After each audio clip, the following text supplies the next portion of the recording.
Hello everyone, it's Fel here. Today we'll be dreaming of the beautiful Plantcore island, Neverland by Sparksby.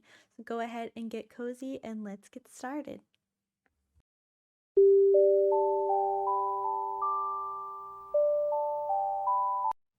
When you get to the island, you are welcomed by this incredible terraforming and waterscaping. Oh my goodness, just look at the view. But as you can see already, there are plenty of plants around, lots of nature, and I absolutely love the vibes.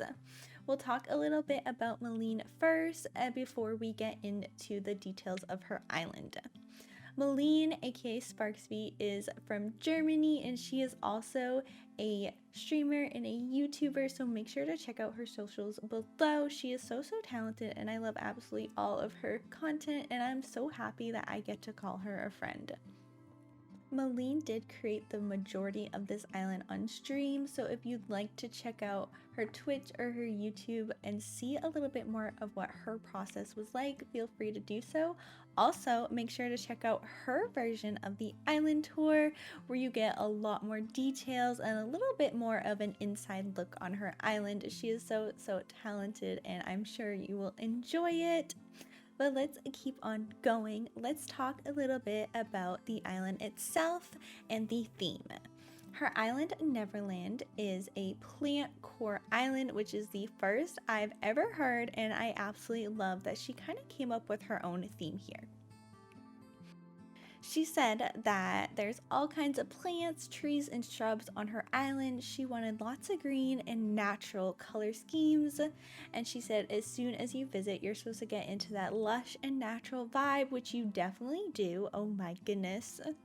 She said the reason for this theme was because she was in winter for so long. This is what her soul was craving. She said she absolutely loves plants in real life and she craved all of the green instead of the white, and I really love how this island turned out. Oh my goodness, the green and all the other colors sprinkled in look absolutely amazing. Since we've talked a little bit of Neverland now, I thought we would talk about the name of the island. She said this was her first ever island and she was completely lost on the name, which I completely understand. I didn't even name my first island.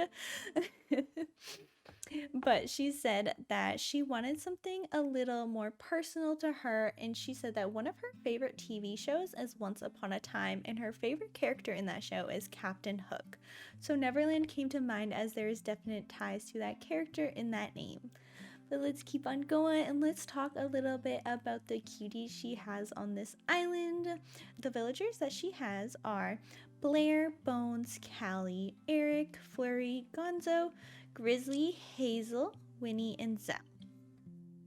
She said that Hazel was actually her starter on this island, and she went along with her on this entire journey and completely stole her heart, which I completely understand how. Hazel is so sweet, and I love that she kept one of her starters. Oh my goodness, that just warms my heart. Next up, we have her absolute favorite, Flurry. When talking about Flurry, she said that this little fluff ball has to be on all of her islands, which she is. Malin is on island number 4 now, and Flurry has made it to all of them, which I want to say I understand, but I haven't had a villager that many times. I think it's so cute how much she loves Flurry though. Next up, we have someone who is maybe a little bittersweet for her to talk about, Blair. Blair is her birthday twin, and as soon as she found out that they were birthday twins, she had to have her on her island, but she never showed up. She went on hunts for almost a year or over a year and never found her.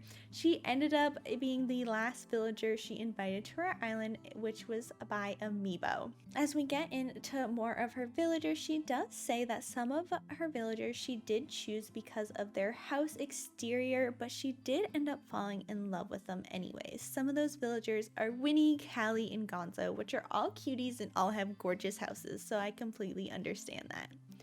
She did say that her villagers mean a lot to her. Even though they are fictional characters, she could spend hours looking at them and squealing over them, and she will miss all of them on this island, which, oh my gosh, that makes me so sad. I asked Malin how much time she spent on this island, and she said 9 months to the day. She started the entrance on January 20th and placed the last item on the 20th of October, which just blows my mind. I can't believe that it's been this long, and I'm so happy to have seen the journey of Neverland through her content. The story of Neverland did go a little bit further back. She actually made this island in July of 2020, and she had to go through a few different themes before finding what worked for her, which I absolutely love. I think it's really good to talk about the progress in finding your way. And overall, she spent 2,000 hours on this island, which I absolutely cannot believe. Oh my goodness, I almost spent 1,000 hours on my first island. I couldn't imagine spending 2,000 hours on one island. I know this island must mean so much to her. As we continue on, let's talk a little bit more about Malin's design process. I asked her if she planned the island in any way, and she said not really, to be honest. She had somewhat of a basic idea of what she wanted on her island, but in terms of the flow of the island, she just tried different things and found what worked for her. I asked her if her island turned out different than expected, and she said that she didn't really ever have a clear picture of her island in mind. She didn't know how the finished product would look, but she did make a vision board for the island and an outside storage, which is so unique. But she used all of the items and colors that she wanted to use on this island, and she does have to say that the general vibe is definitely what she wanted, which I love to hear. It's definitely interesting to see how other people imagine their end result of their island, and hearing that she didn't really have one is definitely something a little bit different for me. I asked Malin a little bit about the inspiration for her island. She said that a lot of her inspiration comes from the items in the game itself. She said she'll see an item that she wants to use and she'll just work it out. She'll see how she can incorporate it and what kind of area she can make with it. And the same thing goes for design codes. They can really kickstart something with her, and I have to agree. Oh my goodness, the design codes that the community creates are so incredible and inspiring. She did want to say lastly that the community in general inspired her as a whole. And two accounts that really made her crave the green were crossing.callisto and breadpoons.crossing on Instagram. I'll make sure to link both of them down below if you'd like to check them out as well. But I completely understand where she's coming from. I can already see the kind of vibes that she's talking about. When lacking inspo, Malin said that she would normally try and take a break or move on to another area, but she did sometimes try to push through depending on how she was feeling. But she did want to remind you all, there's no need to pressure yourselves and just to build what you want to do and make sure you enjoy the process. As we've walked through Neverland, you've seen some of Malin's favorite areas, but I had to give a little shout out. She said her favorite area to date is still the land bridge. It's really nostalgic for her as it was one of the first areas she built, and she still likes the landscaping a lot, which, oh my goodness, I don't know how she couldn't. It is so incredible. Oh my goodness, I cannot get over it still. I absolutely loved walking across there, and I can't wait to see the lookout point of it a little bit later on. But she did also want to mention two other builds, which was her botanical garden, which we just saw and are about to walk through again, and then also Winnie's farm and the pumpkin patch, which I love that lookout so much. Oh my goodness. I asked Malin a little bit about her favorite items to decorate with, and she said for this island, of course plants had to be on there, but also all kinds of different shrubs. She loves the variety, and if you notice, she also has the hydrangea bushes, I believe, and they are actually like green, as you'll notice, like around.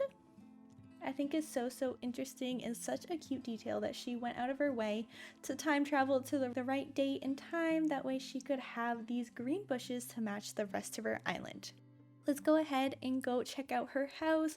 Oh my goodness, when I walked in here, I was so stunned. This house is so beautiful, so detailed. She did such an incredible job at bringing the island theme inside of her home. It feels just like the outside of Neverland, and I absolutely love it. I can definitely picture how her cute little rep lives here.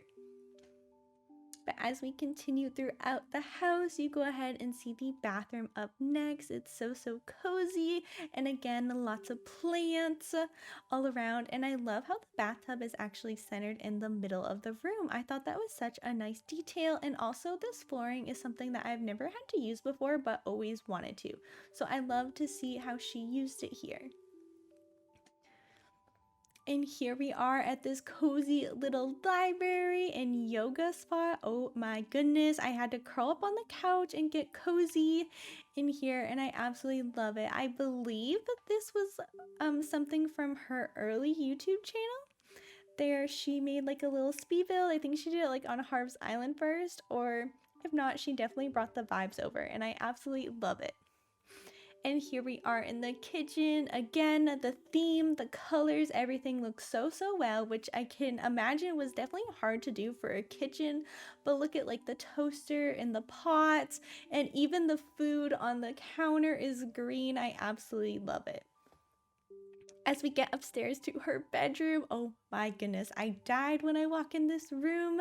It definitely gives off Malin vibes, and I love how she tried to make it look a little bit like her real life bedroom. As you see, she has her little streaming setup in the corner, which I thought was such a cute detail. Oh my goodness. And if you look at the little socks on the ground, as well as her outfit hanging up on the wall, I thought that was just adorable. And let's go ahead and go into the basement. Look at this cozy room. It's perfect for a sleepover, and just can you imagine curling up and playing Animal Crossing down here? I absolutely love it, and I would love to be here right now. And if you look there, you can see her little villager photos on the wall of her past villagers, which I thought was such a cute and sweet detail. But let's go ahead and finish exploring the rest of the island. Back to talking about Malin's favorite items to decorate. Besides the bushes and the plants, she said barrels and wooden stools are an absolute staple of hers, and you can see lots of them spread around, and I have to agree, those are two very good items. I did ask her if she had any underrated items, and she said the wind turbines. It was something that she hadn't used before, but the areas that she used them in added so much to them, and she loves what they can do for an island. And she had to add this in, which was bamboo trees. Oh my goodness, I almost missed that. She absolutely loves the bamboo trees. You can see them all around her island, and for me personally, they were something that was hard for me to use, and she just like does it like it's nothing. They look perfect. They look like they're made for our island, and I love it, and I wish I would see more people use the bamboo trees. Maybe I'll try again in the future. As we continue to talk about items, we'll talk about an item that she had never used before this island. I always like to ask this question because I think it's interesting what your island can kind of inspire you to do. She said the green mushroom partition was something she thought was such a weird color and that would never work for an island, but she realized that it's so fun to decorate with for that extra lush feeling, and she thinks that it fits her island perfectly, and I have to agree. And then she said the butterfly models, which I think is something so interesting. For me, that was like one of my staples, one of the items I love to use. But to her, she felt like they were never really realistic enough before Plantcore, but she loves them on this island. And I have to agree with that as well. Lastly, I asked Malin if she had any tips for creating an island, and she said no tile left behind. She said it's the motto that her and her community came up with because she loves to litter every tile with design codes. Mostly leaves to fill out the space, and it makes an area look more natural and finished in her opinion. Apart from that, she would say to have fun. As long as you're having fun, you're doing it right.